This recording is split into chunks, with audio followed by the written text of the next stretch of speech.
those of you about to have a spaz over the title of this video, please don't. There's a reason for it. You see, a lot of people ask me how I felt about Sam Harris's take on objective morality, and I'm pretty much about to give the exact same answer I gave to Nykytyne too. Hence the title. I'm going to speak today about the relationship between science and human values. Now, it's generally understood that questions of morality, questions of good and evil and right and wrong, are questions about which science officially has no opinion. Nor should it. Good and evil and right and wrong are human mental emotional constructs, which is not what science studies.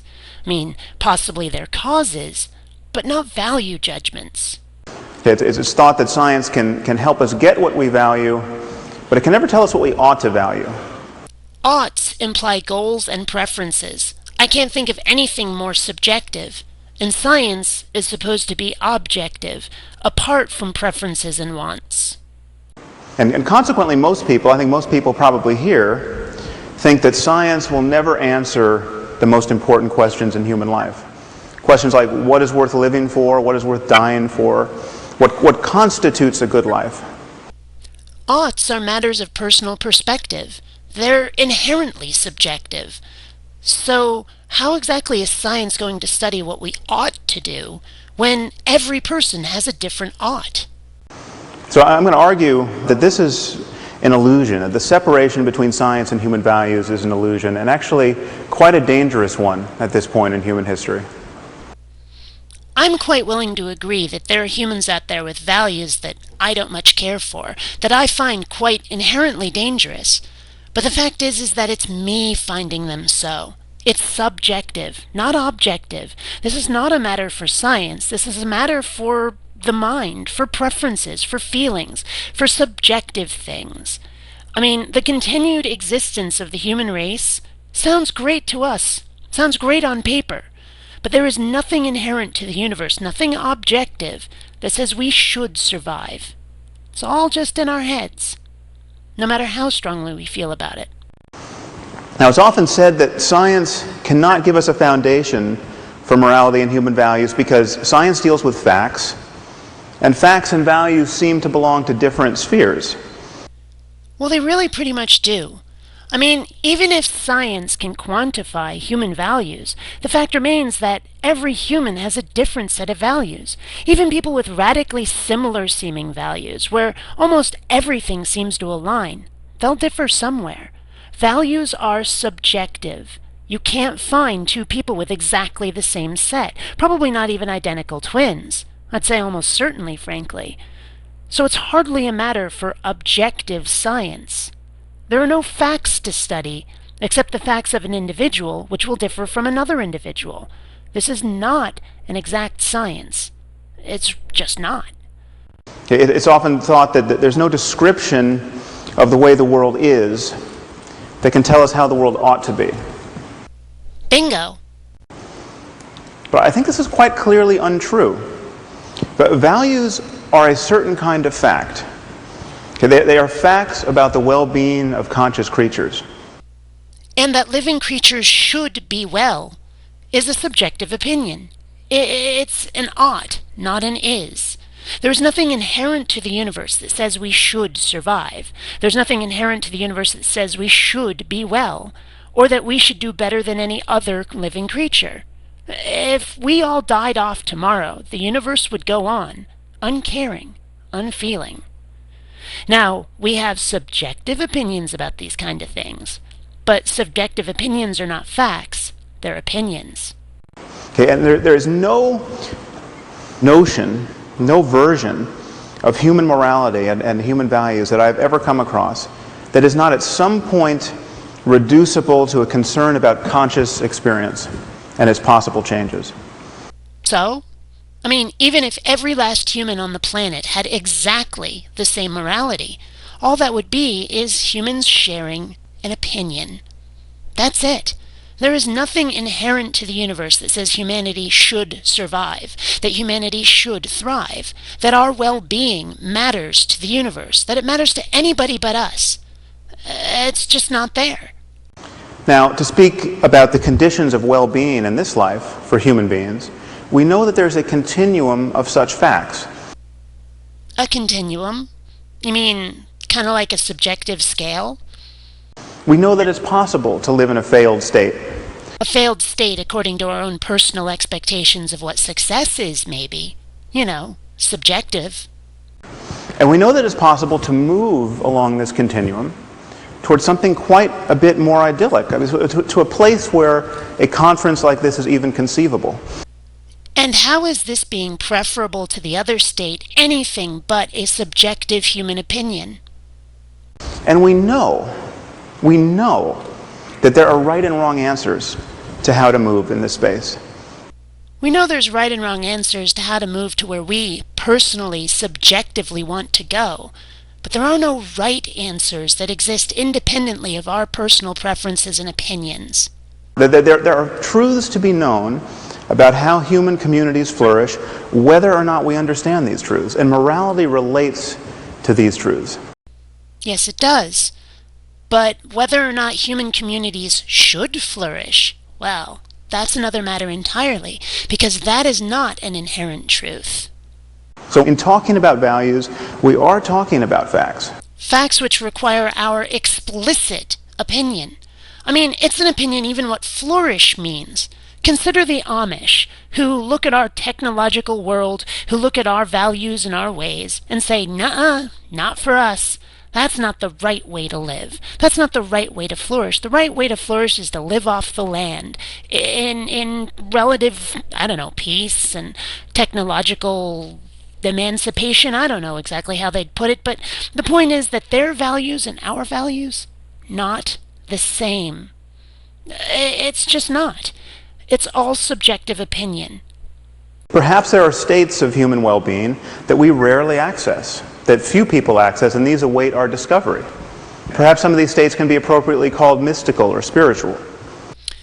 And this is why Sam Harris is my least favorite of the Four Horsemen. He gives way the hell too much credence to this mystical mumbo-jumbo stuff, what James Randi would probably call woo-woo. Now let me be clear about what I'm not saying. I'm not saying that science is guaranteed to map this space, or that we will have scientific answers to every conceivable moral question. I don't think, for instance, that you will one day consult a supercomputer to learn whether you should have a second child, or whether we should bomb Iran's nuclear facilities.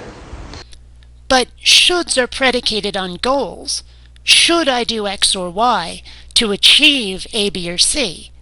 Well, the problem is that your goals are personal. Your goals are individual. The notion that you should do something is an opinion. It's not a fact. I mean, should I continue to live through the whole day? Well, I'd like to believe so, but where is it written? Where is that should written anywhere but my own head, my own heart? Show your work. But we can ask the obvious question, okay, is it a good idea, generally speaking, to subject children to pain and violence and public humiliation as a way of encouraging healthy emotional development and good behavior? If healthy emotional development and good behavior is your subjective goal, maybe not. But the fact remains that these are not facts, that this is not a should that exists independent of human minds. Okay. Is there any doubt that this question has an answer and that it matters? No, but it matters to us. It's a subjective matter, not an objective one. There's nothing inherent to the universe that says we should be good or healthy. It's just what we want. Now, many of you might worry that the notion of well-being is truly undefined and seemingly perpetually open to be reconstrued. And so then how, therefore, can there be an objective notion of well-being? Now we get to the meat of the argument, the part that I have the biggest trouble with. Consider by analogy the concept of physical health. I mean, the concept of physical health is undefined, as we just heard from Michael Spector. It has changed over the years. In other words, what we consider healthy is subjective. It's a matter of opinion. When this statue was carved, the average life expectancy was probably 30. Okay, it's now around 80 in the developed world. And a longer life expectancy is good because... Is there any reason other than because we prefer to be alive rather than dead? Prefer? I flat guarantee there are species out there that would be much happier if humanity weren't around, so we'd stop hunting them or polluting their environments. Again, it's all based on perspective. All of it. Notice that the fact that the concept of health is open, genuinely open for revision, does not make it vacuous. Okay, the distinction between a healthy person and a dead one is about as clear and consequential as any we make in science. But the question is not about alive versus dead. The question is about whether or not alive is better than dead. And that is purely opinion. Many people worry that a universal morality would require moral precepts that admit of no exceptions. So for instance, if it's really wrong to lie, it must always be wrong to lie. And if you can find an exception, well then there's no such thing as moral truth. Bada bing! Now, why would we think this? Consider, by analogy, the game of chess. Now, if you're going to play good chess, a principle like don't lose your queen is very good to follow. Okay, but it clearly admits of exceptions. I mean, there are moments where losing your queen is a brilliant thing to do. There are moments where it's the only good thing you can do. Except that in chess, unlike in real life, the goal is clearly defined and everybody is working towards exactly the same one. It's not like the person playing the white pieces says, hey, let me collect all of my royalty on the left side of the board, while the black player is saying, I should lose all of my pawns. That would be absolutely killer. No, they're all trying to capture the king. But in life, in real life, in human life, not everyone's going after the same goal. Some people want happiness, some people want money, some people think they're trying to stay morally pure to get into heaven. Not everyone's working towards the same goal, and therefore not everyone's procedures, not everyone's idea of what is moral and what isn't, not everyone's idea of how to achieve that goal is the same. So, yeah, maybe there's times when doing X, Y, or Z is better than doing A, B, or C, but that depends entirely on subjective opinion, on your personal subjective goal. So, the whole shebang is subjective. It can't be objective. It can't be fact. It can only be personal opinion. And this is where I'm going to end the video. Because honestly, it's just going to be more of the same. It's going to be Sam Harris saying, well, this and that and the other thing is good for human existence and therefore objective, and me saying, well, that humans should exist, that humans should survive, is a subjective opinion. It's just going to be more of the same said in different ways about different situations. I mean, I've never heard a compelling argument to say that humans should live that didn't essentially rest on human opinion. So, if you think that humans should survive is somehow written into the basic fabric of the universe, explain how.